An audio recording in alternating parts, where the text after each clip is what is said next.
Hello everyone, and welcome to my troll talk.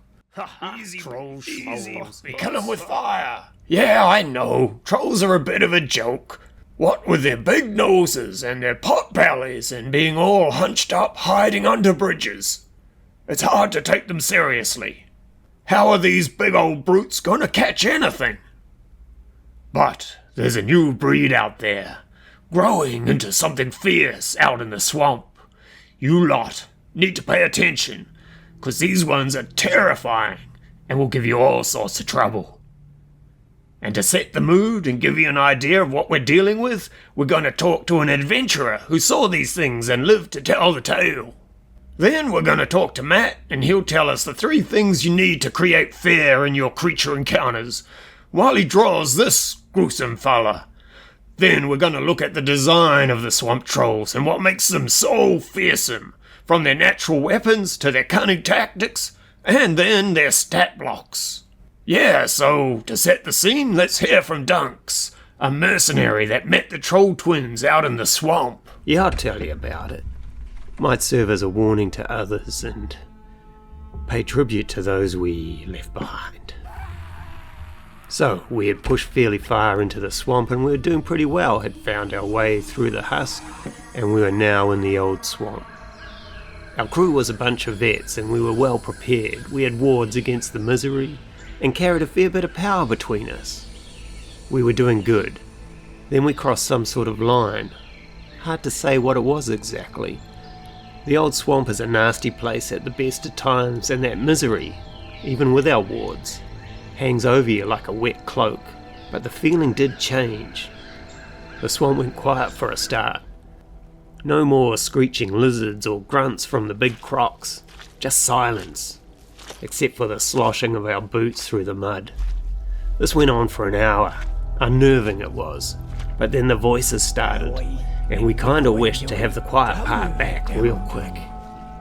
I still hear those voices in my sleep, like people calling out but not quite making sense, or pretending to speak a language they don't understand. It sounded like the common tongue, but only a vague approximation of it, if that makes sense. And these voices were calling to each other, across our path, keeping pace with us, though we couldn't see nothing in the fog. To say we were on edge would be an understatement. We were drawing our bows at everything for over an hour on this high alert. I noticed a few hands trembling on the bowstrings, mine included. Then we saw one. It was standing down from us about 60 feet away. A tall, skinny thing, must be close to 10 feet tall, and its arms so long that they almost reached the ground. Looking back, it was obviously a distraction, trying to get our attention. And it worked. Another one had snuck up from behind and grabbed old Mossy and dragged him screaming through the swamp.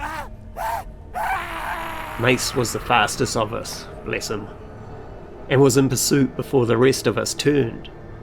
He was gone in the fog, following the screams. The rest of us, we had our own problems.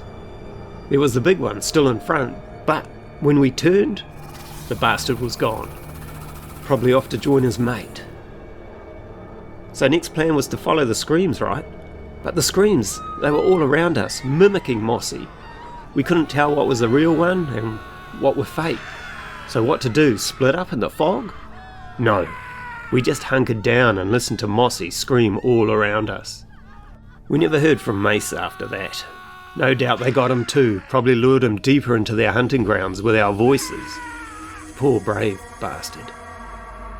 We backtracked after that. The swamp had gone silent again, and those things, well, they didn't bother us anymore. Already got what they wanted, I guess. And just like that, our adventure was over. I mean, I went on other expeditions to other places, but I never set foot in that swamp again. So it's me now? Yep, get on with it. Give us 3 ways to make your creature encounters more scary, and draw us a pretty picture. Right. So, step 1. Atmosphere. Remember, the unknown is more terrifying than the known, so keep the party guessing. That's why fog and the night are so effective for invoking horror. Give the party clues that there is something out there, but do not clarify what it is or how many there are. This could be done with brief glimpses of something watching them, or howls in the distance, or coming across earlier victims of the creatures. It could even be built up earlier with hushed whispers from travellers in taverns of something that is out there. Let the party's imagination do all the heavy lifting. The DM also needs to lay out the spooky atmosphere and really set the mood to give their players a chance to react to it and roleplay their character in the face of fear. Maybe even use some music or sounds in the background as you talk. Step 2. Do not let the players feel comfortable in the encounter. Don't let those ranged characters feel safe sitting at the back shooting their shots. Creatures that can attack from various angles, especially from the fog or at night, will keep everyone on their toes. You want the party always looking over their shoulder and feeling vulnerable if they stray too far away from the rest of the party. Not letting the frontliners feel like they can just sit in front of a monster and swing away is also important. A creature should have ways of disengaging and pushing up on other players to keep the tanks moving and having to make decisions. And finally, step 3. Make the dice rolls scary. Have the players fearing the creature's turn, dreading any high dice rolls, either from the chance of massive damage or some sort of additional consequence if the creature succeeds in its attack. There will be some examples of all these steps as we introduce the Swamp Troll brothers. So let's talk some more about these cunning hunters. Trolls, for the most part, are ignorant brutes driven by an insatiable hunger, who look to overwhelm their prey with their size and strength while relying on their unnatural regeneration rate to outlast those able to fight back. The troll brothers found in the swamp, however, seem to be an entirely different breed. They are cunning hunters with an almost supernatural ability to blend in with their habitat. They are also excellent mimics, able to replicate all manner of sounds, from voices they have heard to footsteps and branches breaking. I suspect these skills are laced with a primal form of illusionary magic, perhaps brought on by the mysterious corruption that infests the swamp. My theory is that this corruption, known by the locals of the area as the misery, plays a big part in the unusual nature of these trolls. Normally the misery has a negative effect on the flora and fauna, warping and twisting the wildlife into sluggish, diseased versions of their former selves. But these trolls, with their powerful regeneration factor, seem to shrug off these effects and even thrive in this detrimental environment. Let's take a look at what they look like. The swamp trolls are taller and leaner than their cousins, standing over 10 feet tall with rangy, elongated limbs, all ending in moss-covered bone claws. The heads are their most notable and grotesque feature, with massive jutting tusks and several hinge-like jaws that cover a massive maw designed to consume as much food as possible. They have front-facing blood-red eyes that seem to see on a variety of spectrums, picking up heat signatures at night and displaying an ability to pierce deeply into the constant fog that clings to the swamp. Of course, trolls are most widely known for their extraordinary regenerative abilities, and these swamp trolls are no exception. In fact, this ability seems to give them the additional benefit of ignoring the debilitating effects of the swamp's corruption, and even twist it to their benefit, giving them seemingly supernatural abilities in mimicry and stealth. Let's look at their tactics. They seem to understand that this misery wears down their prey, and they are content to use hit-and-run tactics in their hunt, realizing that their prey cannot heal in between exchanges like the trolls can.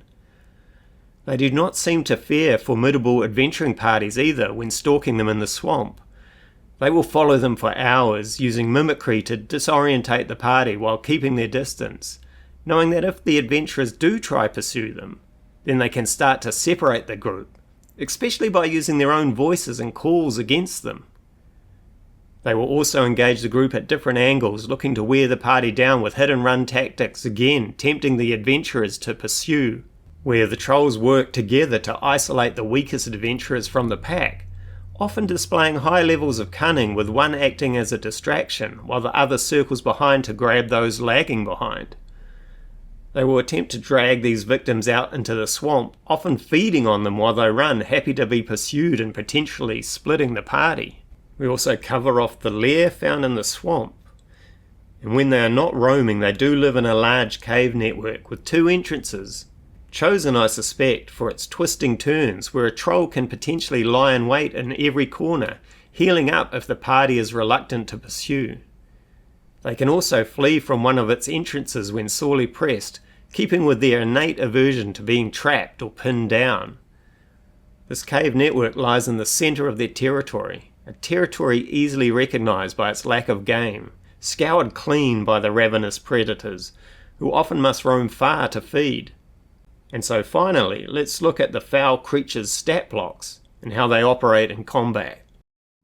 Right, let's take a look at the stat block. The swamp troll is going to use pretty much the same stat block as a normal troll in terms of armour and health. I've given them an extra 5 feet of movement speed, so they go at 35 feet because they're long-limbed and tall. They basically have the same stat block in terms of strength and dexterity, con, intelligence, wisdom and charisma. Their perception is the same. They have advantage if they're using smell, which they're using all the time, so you can give them an advantage on their perception checks. I've given them a +6 to stealth, but they get actually +16 because they have this innate pass without a trace ability, which we'll go through shortly. And like normal trolls, they have dark vision of 60 feet. I've also given them fog sight, which is a mechanic in the Swamp of Souls as to how far you can see in the fog. They can actually see double the distance of normal restrictions. So let's go through their scary stuff, their attacks basically. They get 3 attacks like a normal troll, 2 claw and 1 bite. The claws actually have a 10-foot reach rather than the 5-foot reach a normal troll has, and do the same amount of damage, but if a claw attack hits, the defender must make an athletics or acrobatics check, DC 16, or be grappled and pulled into the troll's bite, which is only a 5-foot range. And the troll may still continue its movement with a grappled opponent, and so then because they're grappled, the bite attack gets advantage with a +7 to hit, and if that hits, it only does 1d6 plus 4 piercing damage, but it heals the troll for that amount because they've started feeding and the bite is locked in. The bite attack will then hit automatically each round the defender remains grappled. So you can imagine a troll picking up a small gnome healer or whatever, pulling him into the bite, leaving into the swamp with him while automatically feeding on him, raising his own health, and this gnome healer having to figure out how to get out of it while, say, companions are deciding whether to pursue the troll or help the other people fight the troll twin. And these trolls have the normal regeneration that can be countered with fire, and as I mentioned, they have an innate spellcasting using the minor illusion for mimicry and throwing their voice, or using their pass without a trace to keep up their stealth with that extra +10 bonus. And so that's the Swamp Troll's stat sheet. In the Swamp of Souls there's 2 of them that work together. Feel free to use this encounter in your own worlds and let me know how it goes. I'll post this up for my patrons on the Patreon website. Check it out because there's some free stuff in there as well, including a whole adventure. And thank you for listening. I'll catch you in the next one. Bye.